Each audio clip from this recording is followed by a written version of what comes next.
আমার 17 বছরের কিশোর সন্তান তরিকুজ্জামানের বিজয়ের আজ হুমকির মধ্যে। এই মহিলার কাজ হচ্ছে উক্ত বয়সের ছেলেদেরকে প্রেমের ফাঁদে ফেলে মোটা অঙ্কের টাকা আদায় করা, টাকা না দিলে মিথ্যে মামলা দেয় এবং হয়রানি করে। 10 লক্ষ টাকা চাঁদা দাবিতে আমার সন্তানের বিরুদ্ধে একাধিক মিথ্যা মামলা দায় করেন। তার শিক্ষা জীবন শেষ হয়ে যাচ্ছে। প্রতিনিয়ত হুমকির কারণে আমার সন্তান কলেজে যেতে পারছে না। আমার সন্তানের জীবন আজ অন্ধকার। তাই ন্যায় বিচার পেতে আজ একজন হতভাগ্য বাবা আপনাদের সামনে উপস্থিত হয়েছি। আমার বক্তব্য শুনে এই পরিবারের পাশে দাঁড়াবেন বলেই বড় আশা নিয়ে আজ আমি আপনাদের সামনে উপস্থিত হয়েছি। জাতির বিবেক সাংবাদিক বন্ধুরা, আমি আশরাফুজ্জামান চন্দন নগর খালেশপুর নয়াবাটি এলাকার বাসিন্দা। 2024 সালের জানুয়ারি মাসের তরিকুজ্জামান বিজয় এসএসসি পরীক্ষার প্রায় 1 মাস আগে পরিচয় হয় সুমাইয়া জান্নাত পিয়া নামে এক মক্ষীরানীর সাথে। নগরী 7 নম্বর ঘাট এলাকায় ওই মহিলা মোবাইলে ফোনে ছবি তুলে দেওয়ার অনুরোধ করলে আমার ছেলে তুলে দেয়। এরপরে ওই মহিলা নিজে ভারতীয় বাসিন্দার হিসাবে উল্লেখ করে এখানে কাউকে সে চেনে না বলে। তখন বিজয় তার মোটরসাইকেলে চড়ে খুলনার শহরে ঘুরে দেখানোর অনুরোধ এর মাধ্যমে প্রতারণার ফাঁদে ফেলে। নিজেকে ভারতীয় নাগরিক বললেও ওই মহিলা বাড়ি খুলনা মেডিকেল কলেজ হাসপাতালের সামনে মাদ্রাসা গলি রোড। তার মা রীতা পারভিন ওই হাসপাতালের বাবুর্চি পদে ওসিসিতে চাকরি করে। আমার ছেলে এত কিছু জানতো না।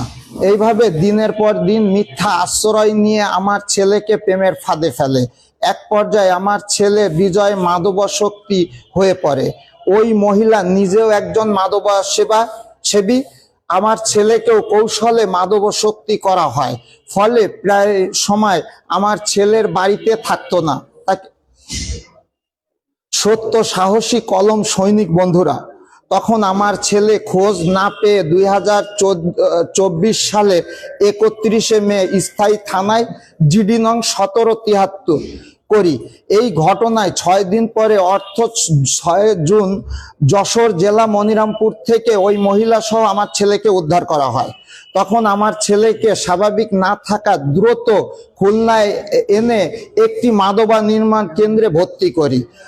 তার চিকিৎসা চলাকালীন ওই মহিলা তার সাথে ফের নিয়মিত যোগাযোগ করে। এটি জানতে পেরে আমি বিজয়কে বাড়িতে নিয়ে আসি।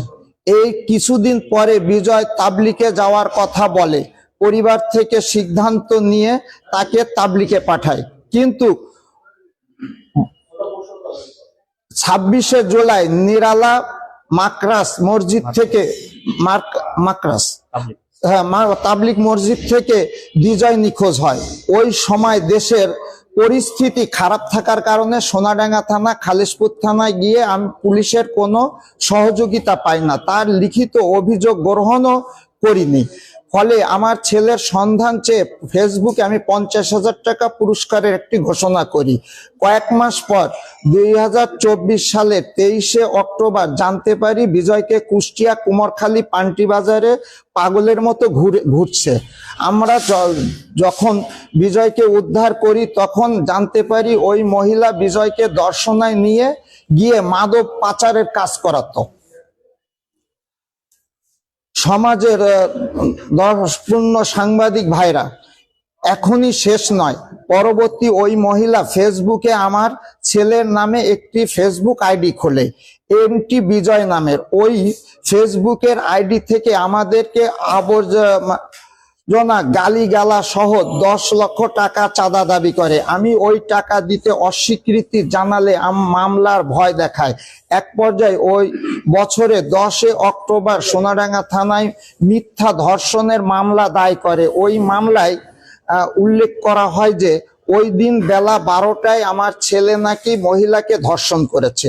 এজাহারে বলা হয়েছে যে আমার ছেলে বিজয় 100 টাকার 2টি স্ট্যাম্পে পিয়াকে বিবাহ করে, তাহলে বিয়ে যদি করে থাকে তাহলে ধর্ষণের মামলা কিভাবে হয়?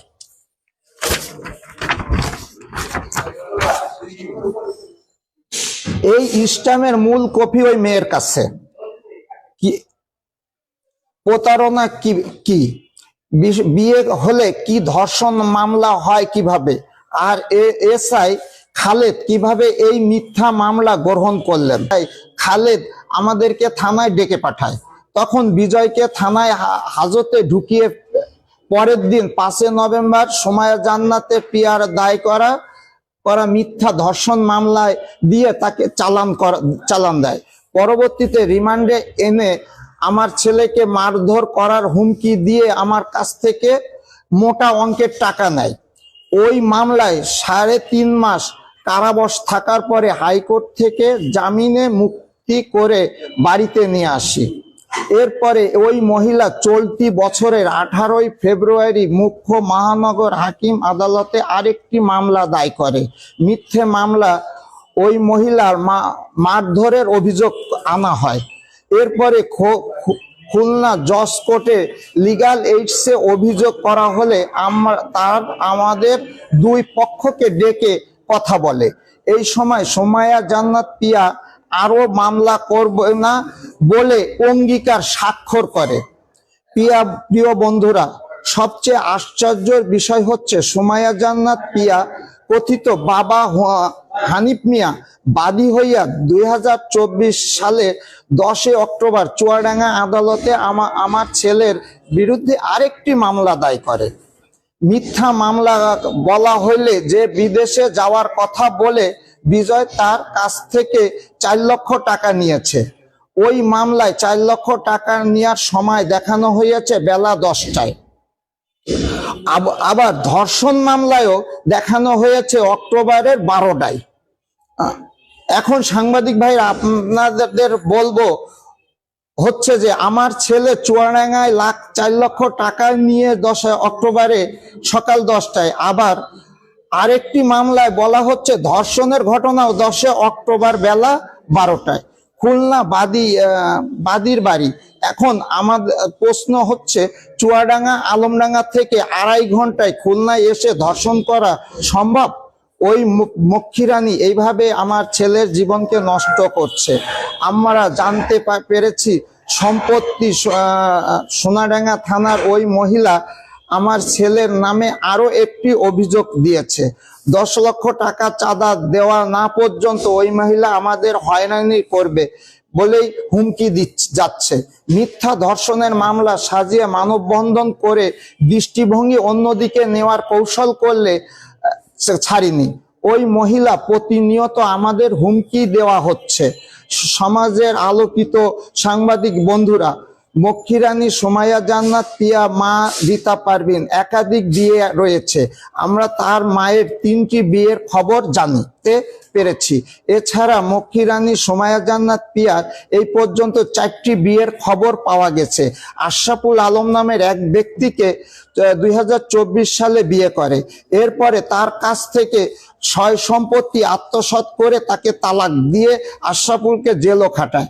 এরপরে মিথ্যা বিয়ে করে বয়রায় পাবলিক কলেজের সামনে মানিক নামের একজনকে, পরে মানিকের কাছ থেকে মোটা অঙ্কের টাকা নিয়ে তাকে মেরে ফেলার হুমকি দিলে সে মানিক জীবন বাঁচাতে খুলনা থেকে পালিয়ে যায়।